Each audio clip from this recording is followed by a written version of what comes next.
High in the Himalayas, where the peaks touch the sky and the air is crisp and pure, nestled amongst ancient cedars and whispering winds, stood a monastery that seemed to be a part of the very mountain itself. The monastery sat in serene isolation, its walls echoing the timelessness of the mountains. The air was thin and the silence profound, broken only by the occasional rustle of leaves or the distant call of a bird. Here lived a monk known for his gentle wisdom and compassionate heart. He had spent decades observing the ebb and flow of life, much like the mountain stream that flowed tirelessly below, carving its path through the rocks. He understood the cyclical nature of joy and sorrow, the dance between connection and separation, the eternal rhythm of the seasons. He knew, perhaps more than most, that change was the only constant in this ever-evolving tapestry of existence. One day, a traveler arrived at the monastery, his steps weary and his heart heavy, his face etched with worry and fatigue. He had journeyed far, through valleys and over peaks, seeking solace from a heart heavy with uncertainty. He had loved deeply and lost profoundly, the pain of rejection still fresh and raw like an open wound. The monk, with knowing eyes that had seen the depths of human emotion, invited the traveler in, offering him warmth, food, and a patient ear. In the quiet of the monastery, amidst the scent of cedar and the sound of the wind, the traveler found a moment of peace, a brief respite from his inner turmoil. The traveler poured out his tale of love found and lost, of promises whispered and broken. He spoke of the first moments of connection, the spark that ignited a flame, and the dreams they had woven together. But now, those dreams felt like distant memories, shrouded in the fog of uncertainty. He spoke of the agonizing uncertainty of the situation, the not knowing if his love would return, the constant wondering if he had done something wrong. Each day felt like an eternity, filled with questions that had no answers.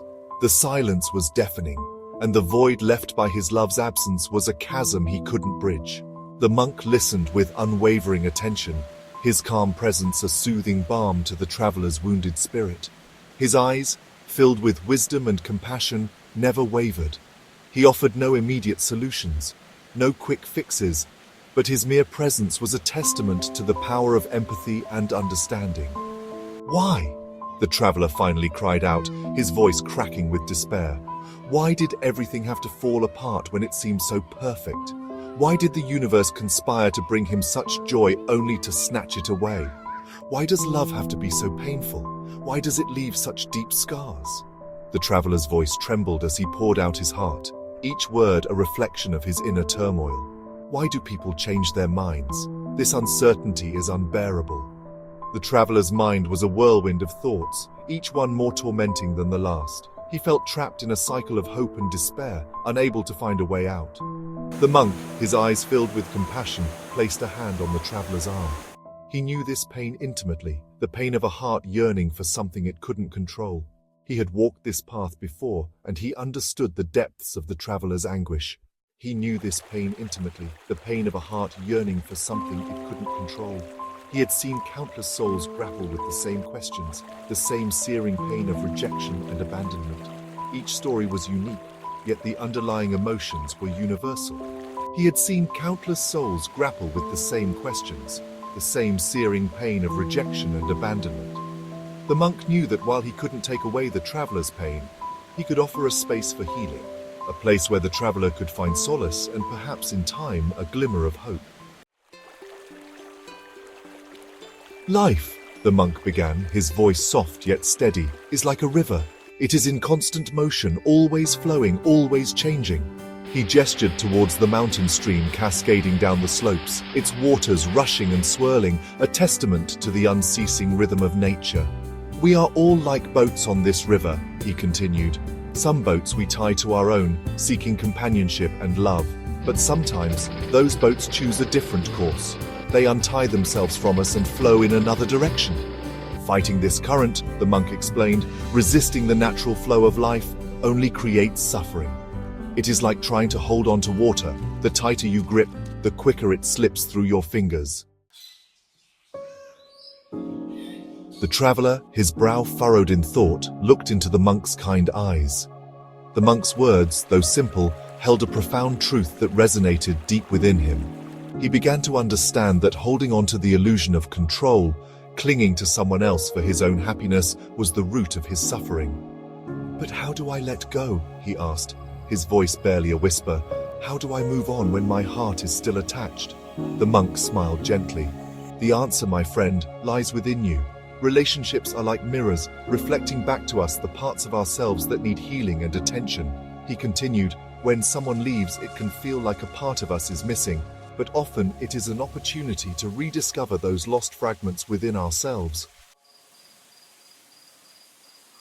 "Imagine," the monk said, his gaze soft, "that your happiness is a beautiful house. Many people try to build this house on the foundation of another person's love and approval. They believe that their happiness depends on someone else staying in their life." He shook his head slowly. "But this, my friend, is a recipe for suffering. Building your happiness on such shaky ground means that when that person leaves, your entire house crumbles." Instead, the monk continued, "Focus on building your own inner home, a home built on self-love, self-acceptance, and a deep understanding of your own worth. When your happiness comes from within, no external force can shake its foundation." The traveler sat in silence, absorbing the monk's words. The concept of inner strength, of finding peace within himself, was a revelation.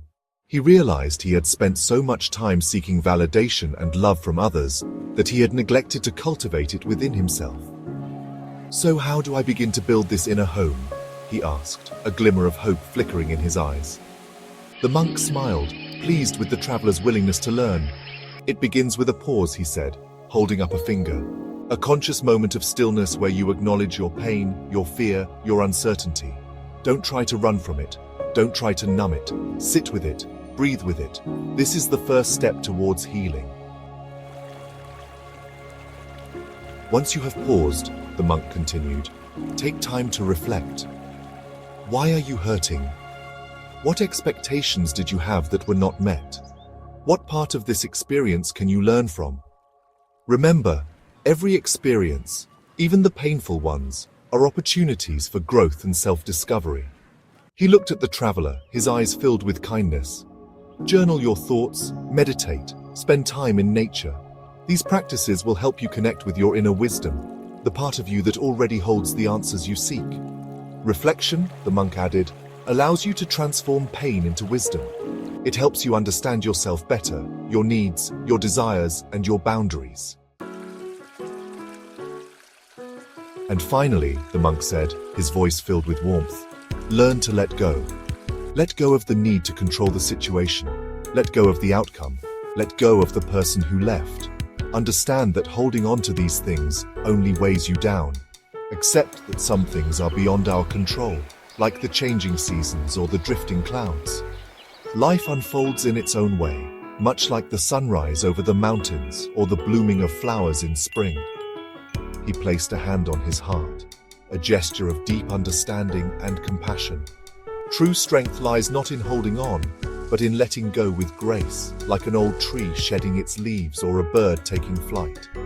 In meditation, we learn that peace comes from within, from the ability to release our grip on what we cannot change. Bless them on their journey, wish them well, and let them go with a heart full of love and understanding. Then turn your focus inward. Reflect on your own journey, your own growth. Pour all that love and energy you were giving them back into yourself. Embrace self-care and self-love. The traveler left the monastery that day with a lighter heart and a newfound sense of purpose. He felt a joy in his steps, a lightness in his being. He understood that while he couldn't control the actions of others, he could control his own reactions. He could choose how he responded to them, with grace and understanding. He could choose to build his foundation on the solid ground of self-love and inner peace, knowing that this was his true strength. From this place of strength, like a strong tree in the wind or a solid rock amidst waves, he could weather any storm. He could face any challenge with a calm and steady heart, knowing that he had the power to let go and move forward with grace.